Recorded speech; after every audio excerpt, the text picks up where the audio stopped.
Bonsoir à tous et bienvenue sur le plateau de cette émission spéciale Entretien autour de la famille que nous vous proposons avec l'Institut de la famille. Et nous avons la joie d'accueillir sur ce plateau l'archevêque de Paris, le cardinal André XXIII. Bonsoir. Bonsoir. Merci Monseigneur d'être venu pour ce rendez-vous un peu particulier où vous avez accepté, et nous allons le vivre ensemble tout à l'heure, de dialoguer avec deux couples qui vous poseront les questions qui se posent à eux parce que cette année 2015, d'une certaine façon, a été une année pour la famille dans l'Église. Est-ce qu'on peut le dire comme ça ? Oui, on peut le dire comme ça, d'autant plus que ça a été un projet mûrement porté par le pape depuis 2013, pratiquement depuis qu'il est élu pape, puisque c'est très rapidement après son élection qu'il a été sollicité pour choisir le sujet du synode de 2014 et qu'il a décidé à ce moment-là qu'il se porterait sur la famille, et non seulement qu'il porterait sur la famille, mais qu'il porterait sur la famille pour deux sessions. Une session extraordinaire et une session ordinaire du synode, ce qui a donné donc un espace de temps considérable pour approfondir les questions auxquelles on était confronté.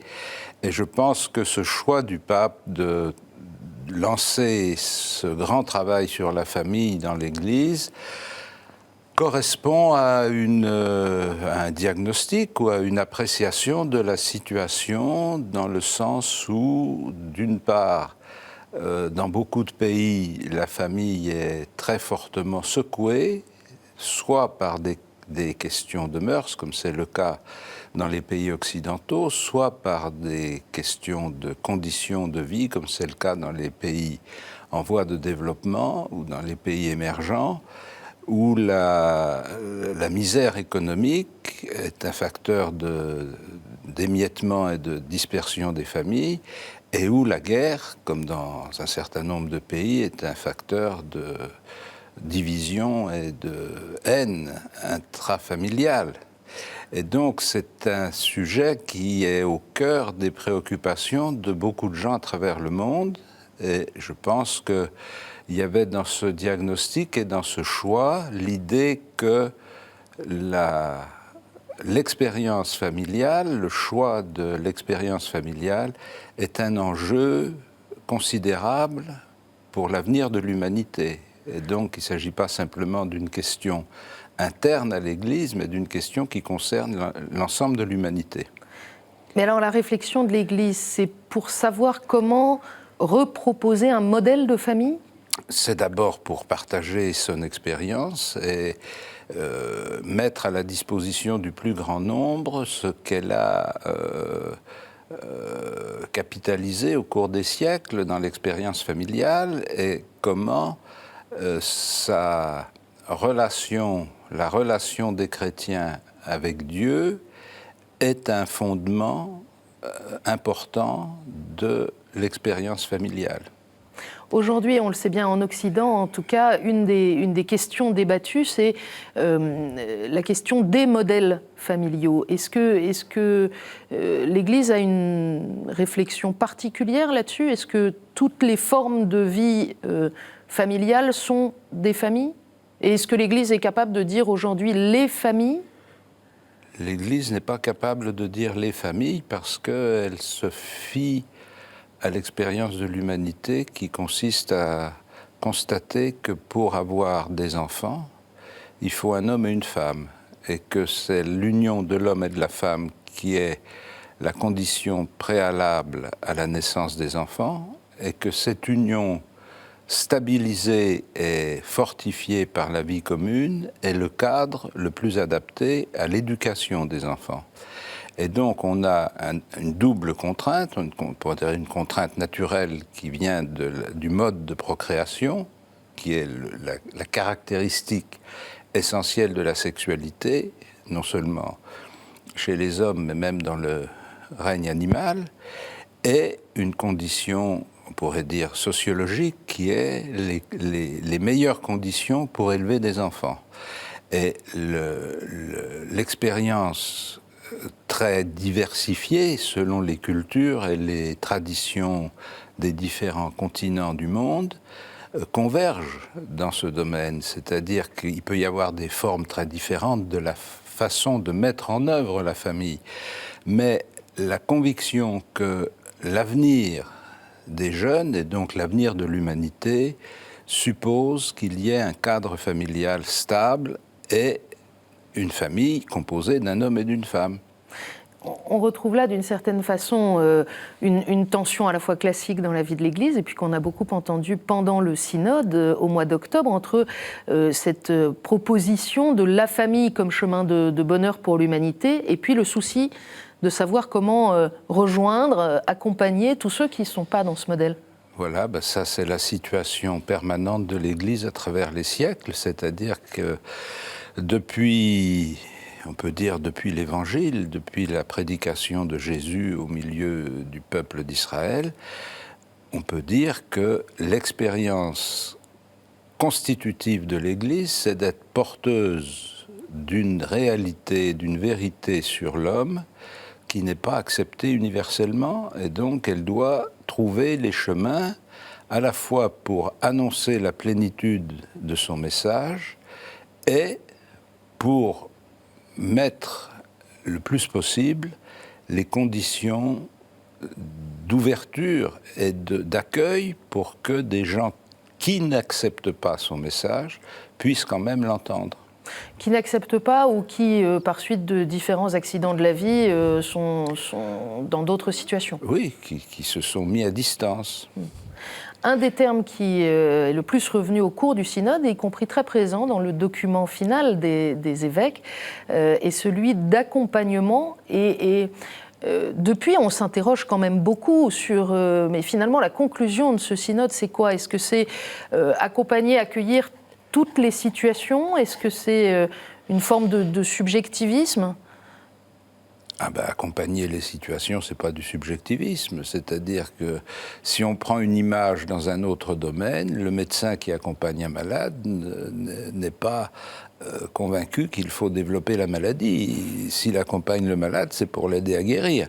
Donc l'accompagnement personnalisé, ça n'est pas l'approbation morale de toute situation. C'est la reconnaissance de l'importance, de l'existence, de l'importance et de la dignité de toutes les personnes auxquelles on est envoyé, auxquelles on est confronté.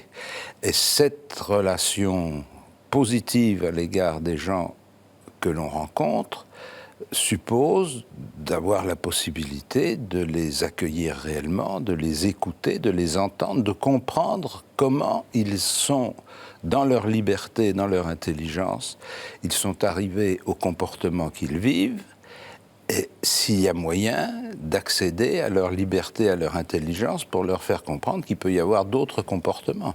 Mais alors, à contrario, est-ce que ce synode aura changé quelque chose? Est-ce qu'il y aura des propositions nouvelles dans la manière, pour les différentes situations familiales, de vivre dans l'Église?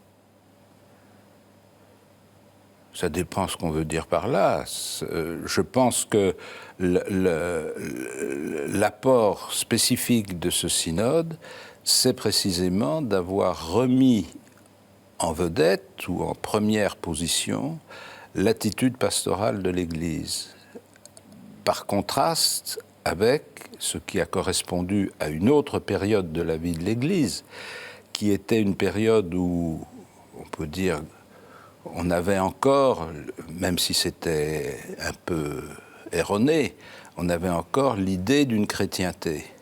Et dans une chrétienté, très normalement, on rappelait la règle, et la règle servait de point de référence. Or, quand on n'est pas dans une chrétienté, la règle ne sert plus de référence parce qu'elle devient une langue étrangère. Et donc, la question n'est pas comment est-ce qu'on va répéter les normes morales, mais comment est-ce qu'on va permettre à des gens de réfléchir à la situation dans laquelle ils sont et du chemin qu'ils peuvent faire à partir de la situation dans laquelle ils sont. Donc c'est remettre en avant l'attitude pastorale de l'Église qui est abondamment illustrée dans les évangiles. Et en réaffirmant donc que, quelle que soit leur situation, ils sont accueillis dans l'Église. Ils sont accueillis par l'Église, ils sont accueillis dans l'Église s'ils veulent y entrer. Ils ne sont pas obligés d'y entrer, ils peuvent très bien écouter avec attention comment ils sont accueillis et dire merci, ça ne m'intéresse pas.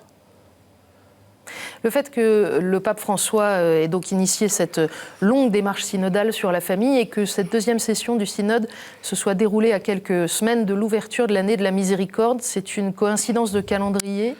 Non, ce n'est pas simplement une coïncidence de calendrier, ça fait partie, il me semble, du même regard que le pape porte sur l'humanité, c'est-à-dire de la prise de conscience qu'un certain nombre de gens sont enfermés dans des situations bloquées et que si on veut leur permettre d'avancer dans leur vie, il faut leur annoncer que l'amour de Dieu peut les rejoindre là où ils sont. Et l'année de la miséricorde, c'est l'annonce de cette possibilité donnée à tout homme de se convertir.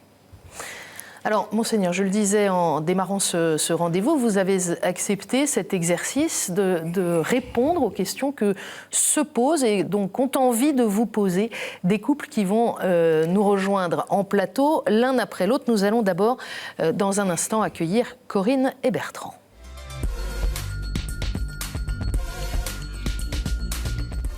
De retour sur le plateau de cette émission spéciale où nous ont rejoint Corinne et Bertrand. Bonsoir.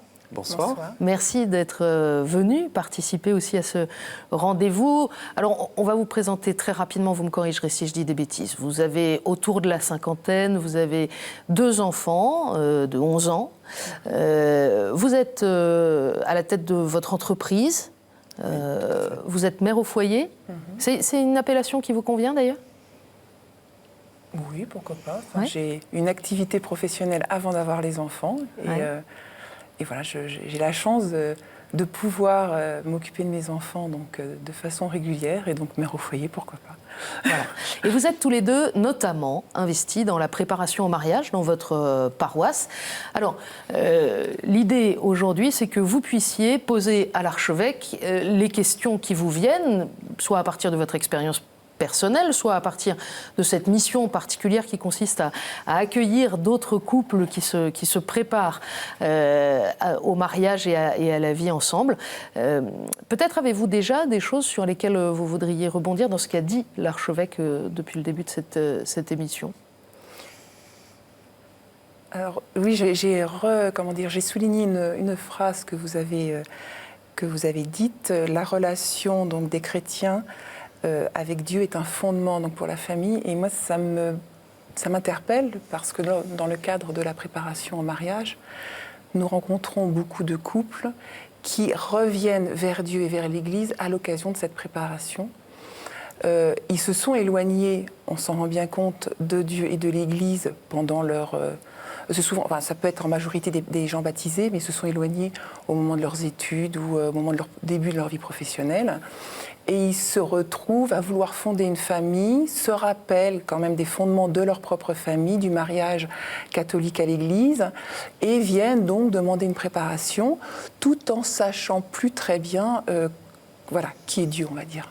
Donc, c'est un choix personnel, à 2, et on se retrouve donc avec Bertrand devant la difficulté d'avoir affaire à des couples qui tiennent à rester seuls maîtres de leur choix et de leurs décisions et qui, en fin de compte, on arrive à avoir des discussions avec eux sur le respect l'un à l'autre, qu'est-ce que c'est qu'un mariage, qu'est-ce que c'est que l'engagement, mais en oubliant un petit peu ce côté sacramental qui est essentiel.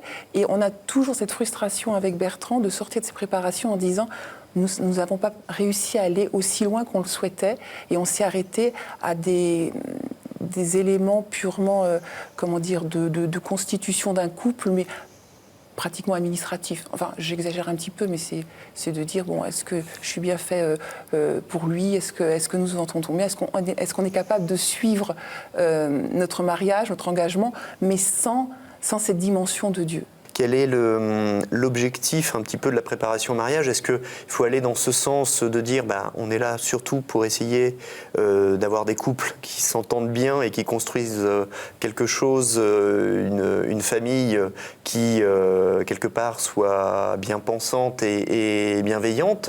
Ou est-ce que vraiment il faut appuyer sur ce côté sacramentel et remettre Dieu dans tout ça, quoi, le fondement de Dieu, comme vous l'avez cité dans votre introduction? Je dirais que la difficulté que vous rencontrez, d'abord, c'est la difficulté de tous les chrétiens dans la société. C'est-à-dire, c'est la difficulté de l'annonce de la foi ou de l'expérience de la foi dans une société sécularisée où la foi n'a pas de statut propre.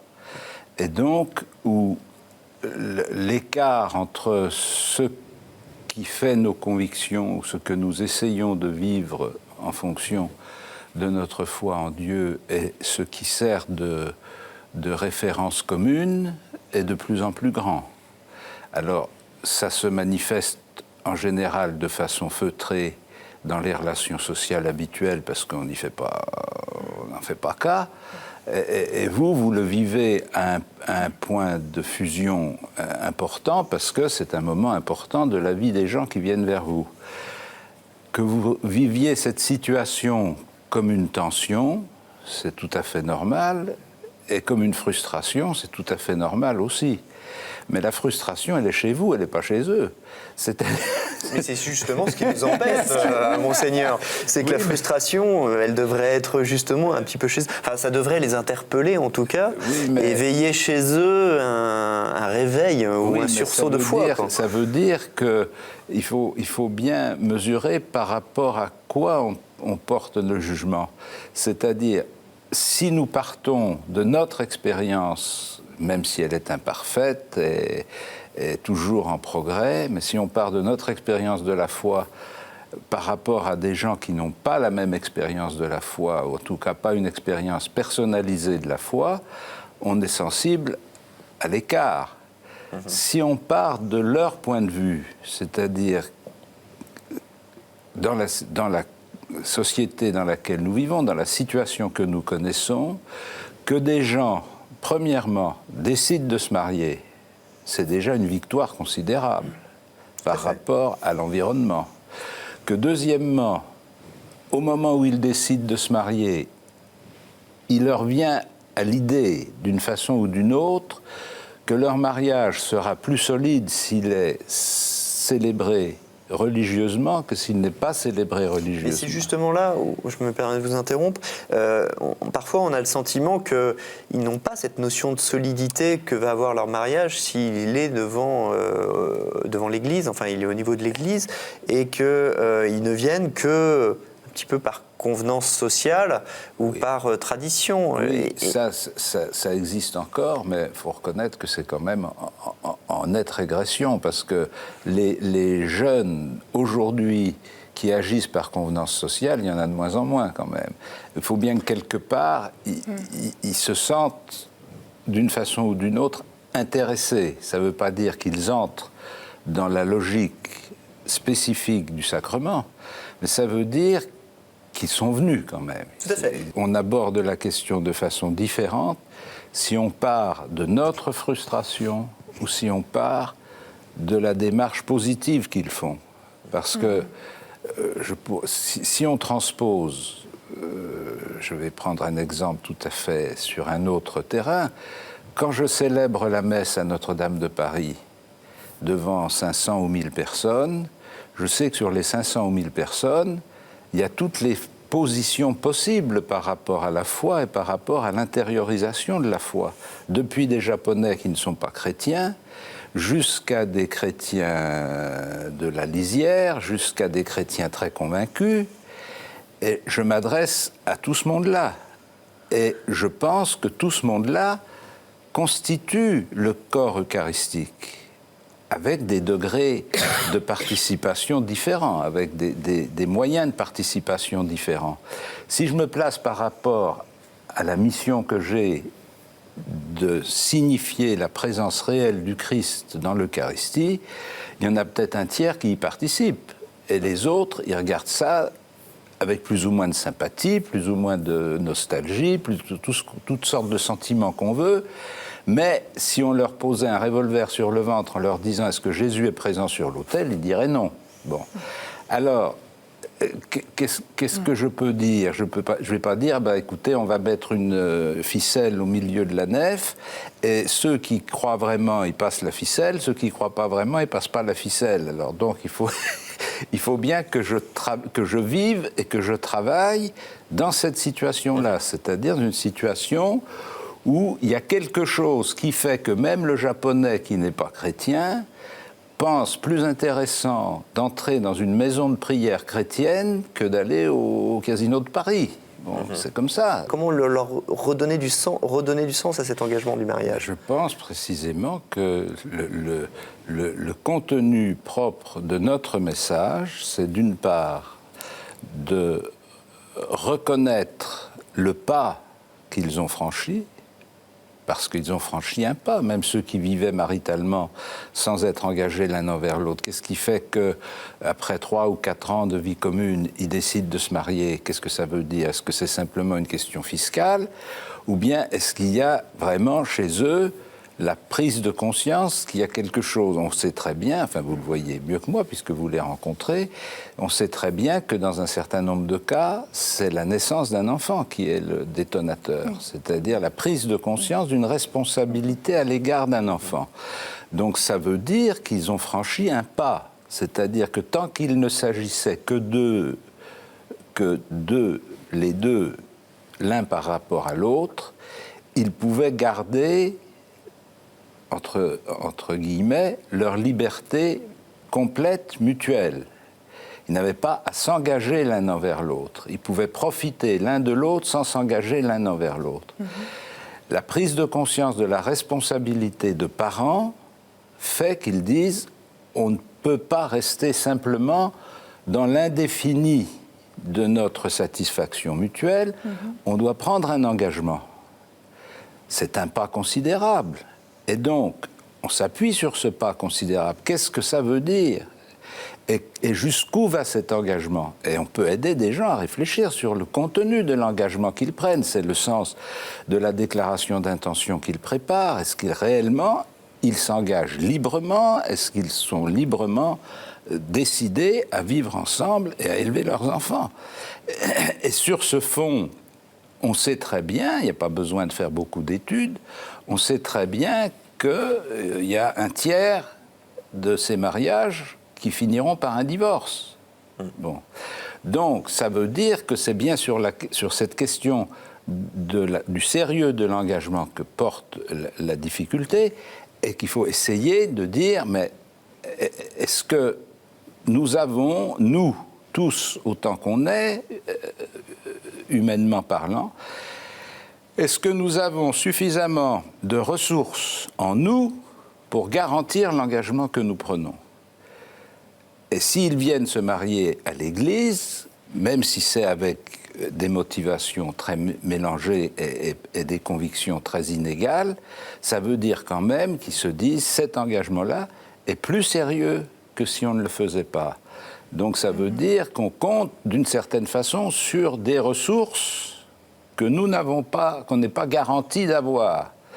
Et la question à laquelle que l'on peut poser, ça ne veut pas dire qu'on apporte la réponse, mais la question que l'on peut poser, c'est est-ce que vous êtes prêt à prendre des moyens pour que ces ressources soient à votre disposition ? Ou bien vous dites, je suis entré dans une banque, je sais qu'il y a un coffre où il y a l'argent que je cherche, mais je ne veux pas connaître la combinaison. Très bien. Alors vous êtes un visiteur, vous pouvez vous asseoir sur une banquette et attendre que la banque ferme. Mais c'est pas comme ça qu'on vit notre existence. Enfin, il me semble. C'est un peu ce qu'on ressent. Pour ce qui nous regarde, nous, la force et la vie de notre engagement, nous l'épuisons dans notre relation avec Dieu. C'est la ressource qu'on met à la disposition. Oui, tout à fait. Mais c'est pas si simple parce que cette notion de Dieu, ils en ont même. Enfin, des fois, on évoque la première fois qu'on prononce le nom de Dieu. sorte de, je ne sais pas comment dire, pas bouffer d'angoisse, c'est peut-être un petit peu exagéré, mais une sorte de peur de dire, oh là, ça me rappelle peut-être tout un processus de contraintes. Dieu leur fait peur. Ben justement, c'est l'occasion rêvée que vous avez, c'est de leur faire percevoir que la relation avec Dieu est une source de libération et pas une source de contrainte. C'est-à-dire que c'est parce que vous croyez en Dieu que vous pouvez vivre librement.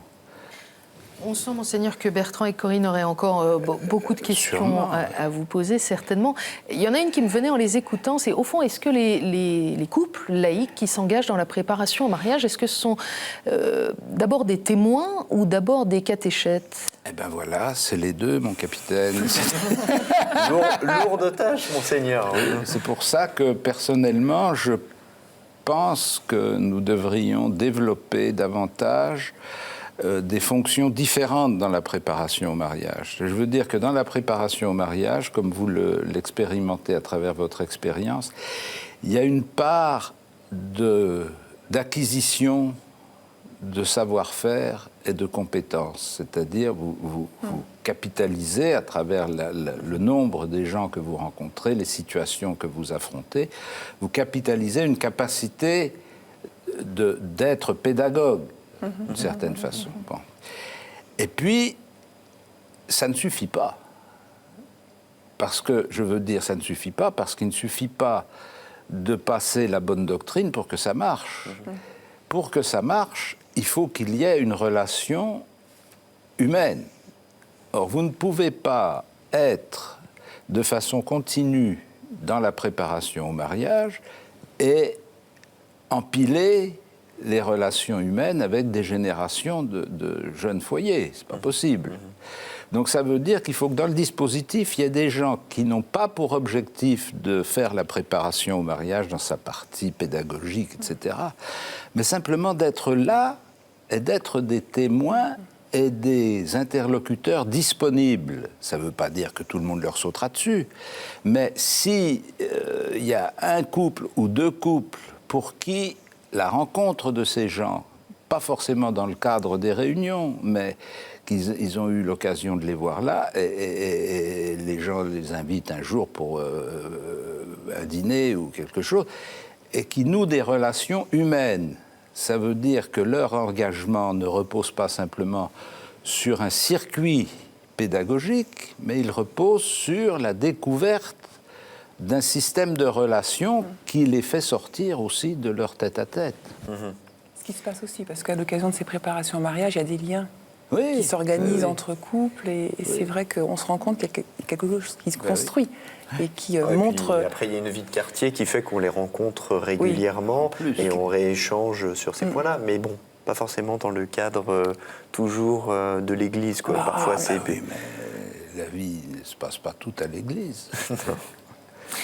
Alors, on arrive presque au terme de ce temps. Comme c'est Corinne qui a eu le moins la parole, si vous avez une dernière question dans la suite de ce qu'on vient de dire ou sur un autre sujet lié à la famille, une dernière question que vous auriez envie de poser à l'archevêque. Alors, une dernière question, c'est peut-être une question qui est un peu vaste aussi en même temps, c'est concernant la nullité. On a entendu beaucoup parler des assouplissements concernant la nullité du mariage. Et donc, vous parliez tout à l'heure justement de laisser ces gens découvrir qu'est-ce que c'était que le mariage avec l'ouverture à l'enfant. Mais après, on peut se retrouver donc dans des situations où, comme ils ne se sont peut-être pas posé la bonne question du tiers, si je peux me permettre, c'est-à-dire de se tourner vers Dieu, on se retrouve devant des cas des fois de complexité où les gens veulent se séparer et veulent quand même être en accord avec, s'ils veulent refonder une famille, rester donc... Et donc demander une unité. Comme on entend beaucoup parler d'assouplissement de l'unité, il y a un peu un mélange dans l'esprit des gens qui pensent que la nullité sera de plus en plus accessible. Et voilà, je voulais savoir un peu ce que vous en pensez, parce que nous, on est là quand même pour parler de l'indissolubilité, l'amour dans l'ordre de l'engagement est unique, et la nullité fait beaucoup parler. Oui, mais c'est pas un bon point de départ, si je peux me permettre. Non, c'est clair. C'est-à-dire, si les gens viennent se marier, c'est ce qu'on appelle aux États-Unis le contrat prématrimonial. C'est-à-dire où on met en place le dispositif qui permettra de dissoudre le mariage. Alors, c'est pas vraiment une bonne disposition pour préparer son mariage que de se poser la question de savoir comment on va le faire disparaître. Mais je pense que ce que le pape a voulu faire et ce qu'il va persévérer à faire, je pense, c'est de rendre plus accessibles les procédures. Ça ne veut pas dire que les procédures disparaissent, ça veut dire simplement qu'elles sont allégées, qu'elles sont rendues plus accessibles, mais elles portent toujours sur la même question, c'est-à-dire est-ce qu'il y a eu vraiment un mariage ? C'est pas la question de dire on va vous débarrasser de votre mariage. C'est la question de dire il n'y a pas eu vraiment mariage. Alors c'est précisément pour éviter de se trouver dans cette situation qu'on fait la préparation au mariage. C'est de permettre à des gens de s'engager en connaissance de cause et de ne pas faire un faux mariage. Non, mais pour aller un petit peu plus loin, Monseigneur, en fait, de plus en plus, on est confronté dans nos amis, à des amis qui ont eu et qui ont obtenu la nullité de leur mariage, chose qu'il y a 20 ans ou 30 ans, je ne connaissais même pas la notion de nullité du mariage, je ne savais pas que ça pouvait exister. Et on voit bien qu'en fait, du coup, dans notre préparation au mariage, les jeunes couples, même si... Ils n'ont pas cette notion de nullité, et bien sûr, ils ne s'engagent pas pour avoir la nullité de leur mariage, heureusement, mais néanmoins, ça adoucit, ça dissout un peu le sens de l'indissolubilité, et puis ils se disent, finalement, on a quand même une porte de sortie, si jamais il y avait quelque chose, on a une porte de sortie. Pas de porte de sortie. D'ailleurs, je préfère personnellement, mais je n'ai pas obtenu gain de cause, mais je le dis quand même, j'ai plaider pour qu'on abandonne le vocabulaire de la nullité. C'est-à-dire, je pense que le vocabulaire de la nullité, c'est un vocabulaire juridique qui a sa signification, sa cohérence, mais qui ne correspond pas à ce que les gens vivent et à ce qu'ils éprouvent. Des gens qui ont vécu 10 ans ensemble, ils ne pensent pas qu'ils ont vécu quelque chose de nul. C'est complètement délirant. J'abonde complètement dans votre sens, le sens où on connaît par exemple un couple dont l'homme, c'est un de nos amis, avait 2 enfants d'un premier mariage. Il s'est remarié ensuite, donc suite à une nullité de mariage, il s'est remarié et ses 2 enfants de 10 ans étaient enfants d'honneur au mariage. Quelque part, je me suis mis dans la peau de ces enfants en me disant de voir leur mariage nullité, ça donc, fait un petit peu bizarre. C'est pas la question, pour moi, c'est pas la question de nullité, c'est la question de validité du sacrement. C'est-à-dire, on peut poser la question, c'est des gens qui ont vécu effectivement une vie conjugale qui n'est pas nulle, qui avait ses valeurs et sa qualité, mais la question est de savoir si c'était un sacrement. Parce que si ce n'était pas un sacrement, ce n'était pas un sacrement. Bon. Et donc la question ne porte pas sur savoir s'ils ont été mariés ou pas mariés, c'est la question de savoir s'il y a vraiment un sacrement de mariage. Et ça ne s'anticipe pas autrement qu'en essayant de vivre vraiment le sacrement de mariage. Corinne Bertrand, merci à tous les deux d'être venus nous faire profiter de vos questions. On va se quitter maintenant et on va se retrouver dans un instant avec Marie-Laure et Pierre. Troisième et dernière partie de cette émission, nous retrouvons un nouveau couple qui nous a rejoints, Marie-Laure et Pierre. Bonsoir. Bonsoir. Merci d'être là. Je vous présente rapidement, comme je l'ai fait tout à l'heure pour Corinne et Bertrand. Vous avez autour de la quarantaine, 3 jeunes enfants, 7-5-3, c'est ça ? C'est ça. Alors, Pierre, vous êtes chercheur dans la recherche médicale. Voilà, oui. Marie-Laure, vous êtes médecin. Et alors avec vous, du coup, on va parler un peu vie familiale, transmission de la foi, éducation des enfants. Je dis on va parler, mais en fait, vous êtes là pour poser vos questions à l'archevêque. Je voulais rebondir sur quelque chose que vous avez abordé tout à l'heure, qui est notre engagement, notre mission d'accompagnement en tant que chrétien dans notre vie sociale, professionnelle. Mais on se rend compte que de plus en plus, la foi est finalement, fait partie de la sphère privée. C'est une démarche qui est conjugale, qui est éventuellement familiale. Est-ce que ce n'est pas une illusion de penser qu'on peut, de chercher absolument à transmettre notre foi en dehors de notre famille? C'est un peu comme si on disait que l'expérience familiale n'a pas d'effet sur le reste de la vie sociale. C'est-à-dire que c'est une des caractéristiques de la société industrielle que nous connaissons, d'avoir séparé les fonctions entre la vie familiale, la vie professionnelle, la vie de loisirs, etc. Donc on assiste à un émiettement. Or, précisément, l'expérience que nous avons, c'est que l'être humain ne se découpe pas en tranches. Et donc, d'une façon ou d'une autre, s'il vit un certain nombre de convictions qui s'enracinent dans son expérience familiale et dans sa vie personnelle, ça a un effet sur son environnement et sur sa vie professionnelle. Ça n'a pas un effet nécessairement parce qu'il aurait des comportements prosélyte, qu'il essaierait de convaincre les autres et de mettre le bon Dieu à toutes les sauces dans ce qu'il fait, mais ça a des effets dans sa manière d'être, dans son attitude, dans sa relation avec les autres. Et le témoignage, c'est d'abord ça, c'est d'abord la capacité d'assumer l'Évangile dans les différentes situations de la vie. Et ça, c'est à la portée de tout chrétien. Et parce que là, vous nous dites que l'être humain n'est pas éclaté en tranches, mais ce qu'on observe, nous, c'est que les familles sont un petit peu éclatées par les contraintes économiques, par exemple, géographiquement, les frères et sœurs s'éloignent. Et puis, même sur l'aspect de la foi, dans les familles, en fait, on a des évolutions très différentes et des frères et sœurs, des enfants, des parents qui vivent différemment leur foi. Comment l'Église peut adresser le même message à une famille qui est si hétéroclite et si éclatée? Elle n'adresse pas le même message à tout le monde dans toute situation. Mais déjà, le fait que vous décriviez l'évolution d'une fratrie dans des directions différentes, c'est déjà un hommage que vous pouvez rendre à vos parents. C'est-à-dire que peut-être eux se désolent de voir que leurs efforts n'ont pas porté les mêmes fruits dans tous leurs enfants, mais il faut aussi reconnaître qu'ils ont élevé leurs enfants de telle façon qu'ils ont eu une liberté personnelle de construire leur vie sans être simplement la reproduction de la génération précédente.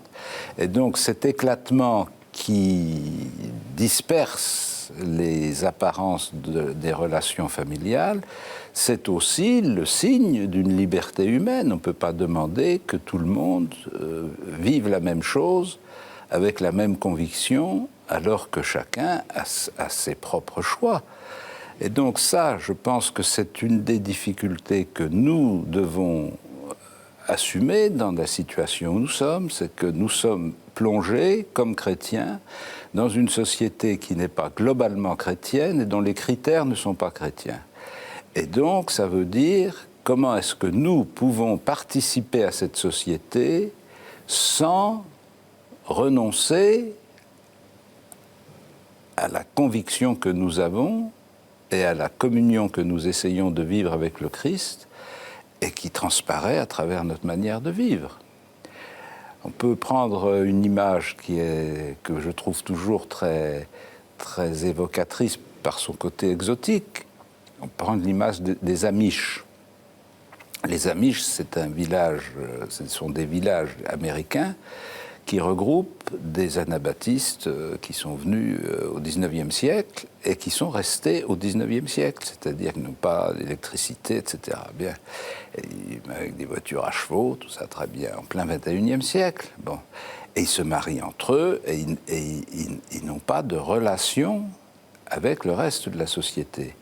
Alors, cette situation de concentration entre convaincus, qui s'apparente d'une certaine façon au ghetto ou à la secte, ça n'est pas le modèle de la vie de l'Église. Le modèle de la vie de l'Église, c'est de vivre l'Évangile dans toutes les circonstances de l'existence.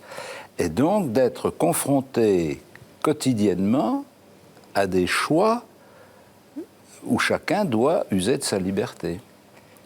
Et ce programme, il est très ambitieux. Très. Et comme il concerne la famille, certains vont vouloir le suivre pleinement, d'autres vont avoir plus de mal. Est-ce qu'il y a un risque que cette ambition, elle sépare les membres de la famille ? Mais elle peut séparer les membres de la famille. C'est écrit dans l'Évangile, le fils sera contre le père contre le fils, etc. Parce que ça fait partie de l'existence humaine, de la liberté humaine. Et comme vous avez des jeunes enfants à différentes étapes de l'existence, vous voyez bien que chacun d'entre eux évolue d'une façon différente des autres et qu'il change lui-même à l'intérieur de sa propre évolution. Donc la question, c'est de savoir si l'objectif, c'est de modeler vos enfants pour qu'ils constituent un noyau indissociable, ou bien de les aider à découvrir que la vie avec le Christ est une puissance de libération qui leur permet d'être eux-mêmes, et on l'espère qu'ils répondent favorablement à la grâce qu'ils ont reçue.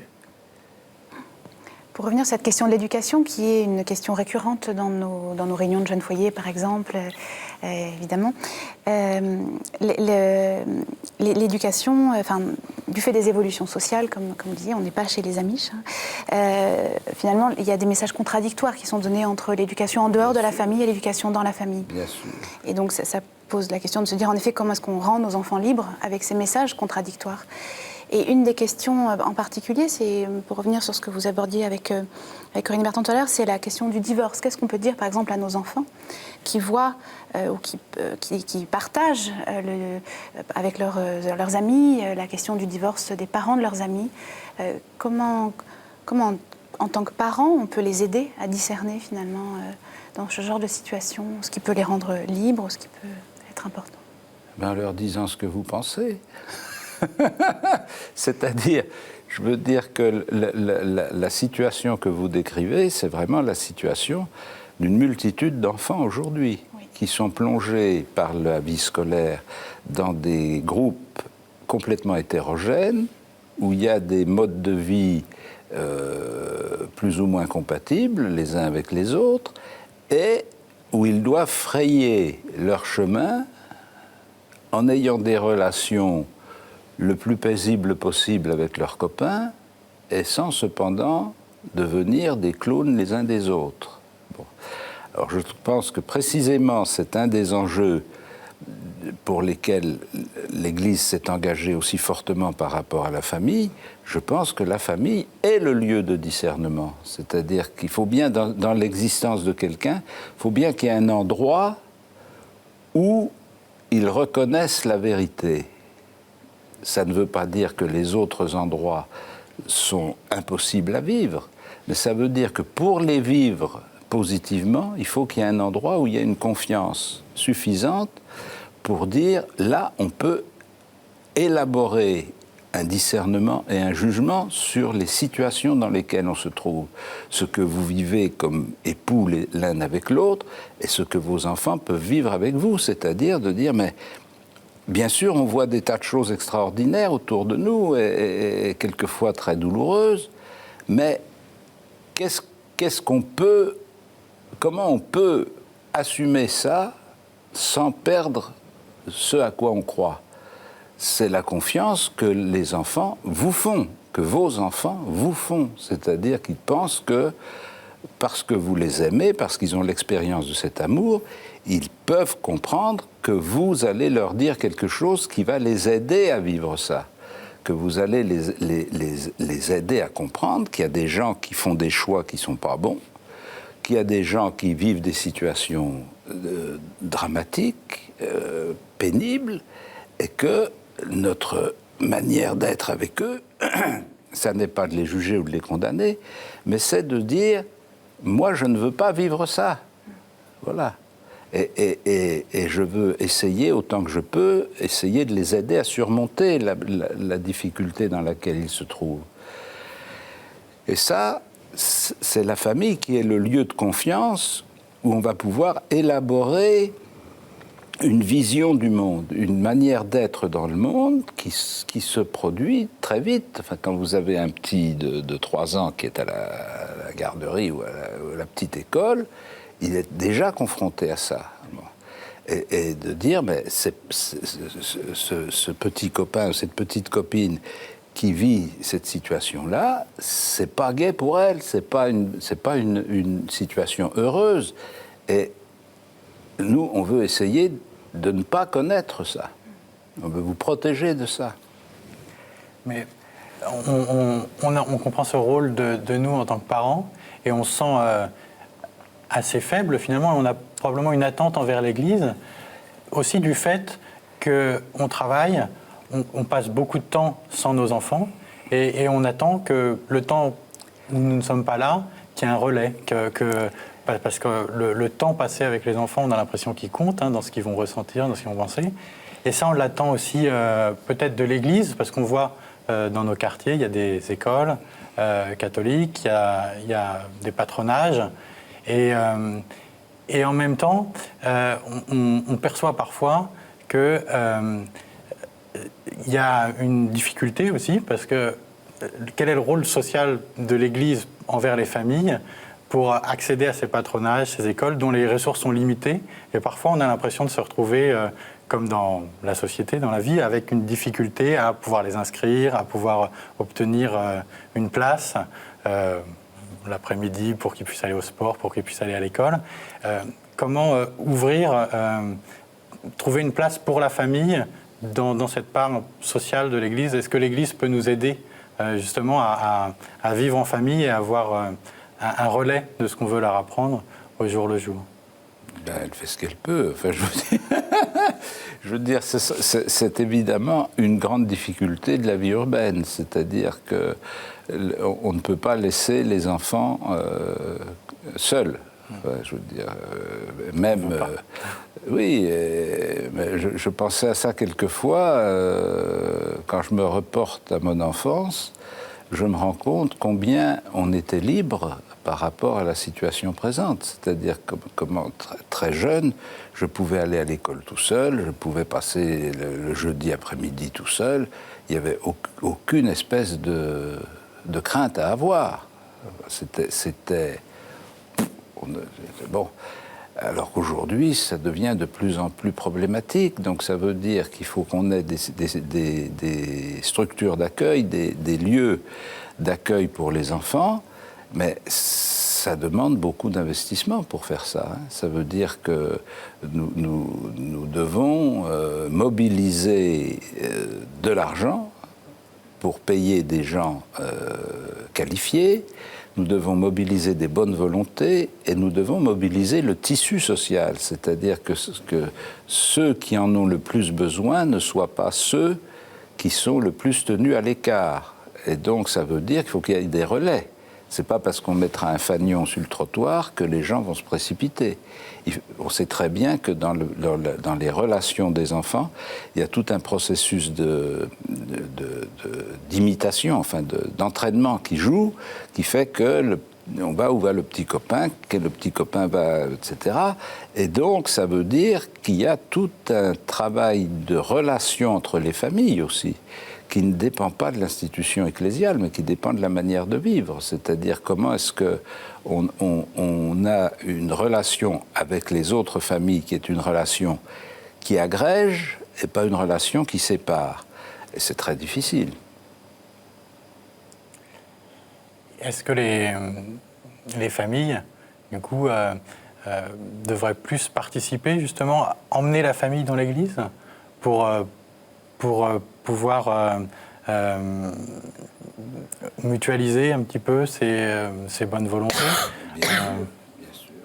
Ça veut dire que mais nous savons bien, enfin vous le savez mieux que moi puisque c'est ce que vous vivez, on sait bien que le problème principal, en tout cas le premier, celui auquel on se heurte en premier, c'est la disponibilité du temps. C'est-à-dire que la question, c'est pas des intentions, de savoir si on souhaiterait ceci ou cela. Tout le monde souhaite que ça se passe bien.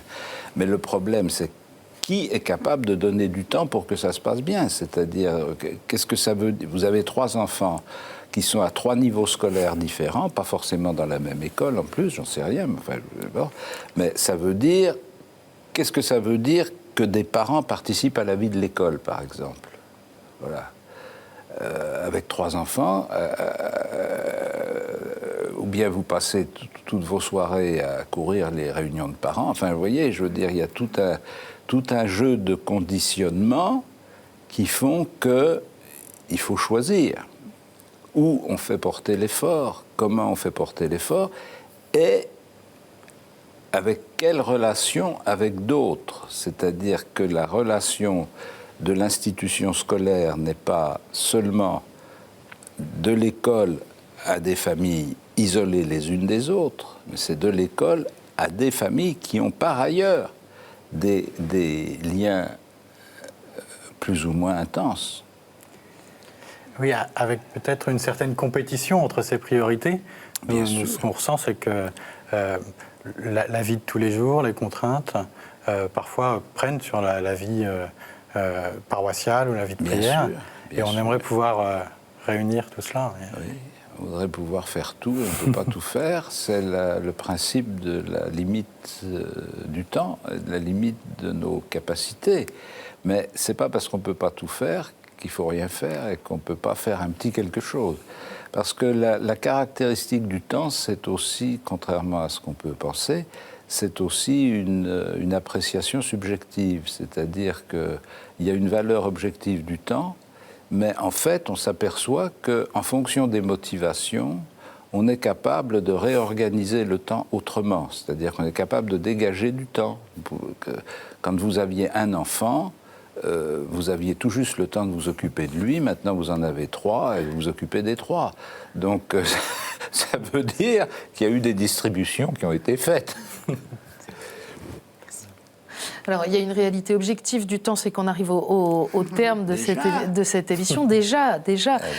Marie-Laure, une dernière question dans la suite de ce qu'on vient de dire ou sur autre chose que vous auriez envie de poser à l'archevêque ?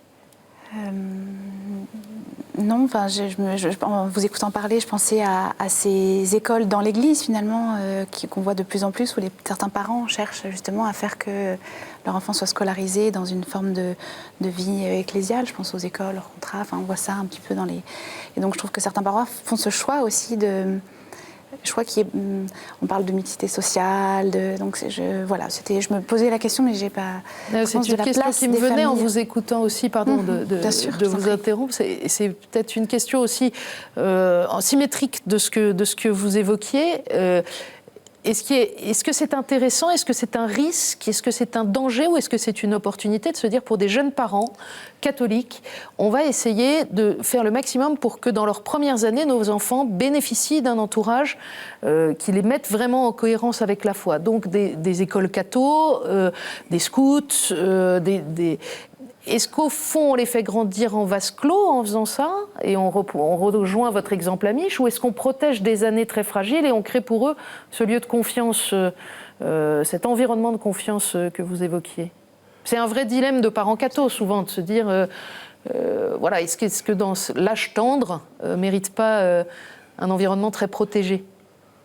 Oui, enfin, c'est très optimiste de croire que c'est un environnement protégé. Ça veut dire qu'on imagine que parce que c'est un groupe scout, tout le monde est aligné, ou que parce que c'est une école catholique, tout le monde est catholique. Je connais des écoles catholiques à Paris où il y a à peine la moitié des élèves qui sont catholiques. Donc ça veut dire simplement que des parents ont fait le choix d'un établissement, pas pour des raisons religieuses, mais pour des raisons pédagogiques ou pour des raisons de commodité, qu'ils ont mis leurs enfants là. Ça ne veut pas dire que c'est un repère de chrétiens. Ça veut dire que c'est un milieu. La seule spécificité et la seule originalité de ce milieu, c'est que la parole et la pratique religieuse n'est pas interdite. Donc c'est la grande différence avec d'autres milieux scolaires. C'est-à-dire que, mais c'est vrai aussi bien pour des musulmans que pour des catholiques. C'est-à-dire que le milieu scolaire n'est pas fermé à une démarche de foi et au contraire essaye de l'encourager, de l'accompagner. C'est un gros avantage, c'est un avantage considérable.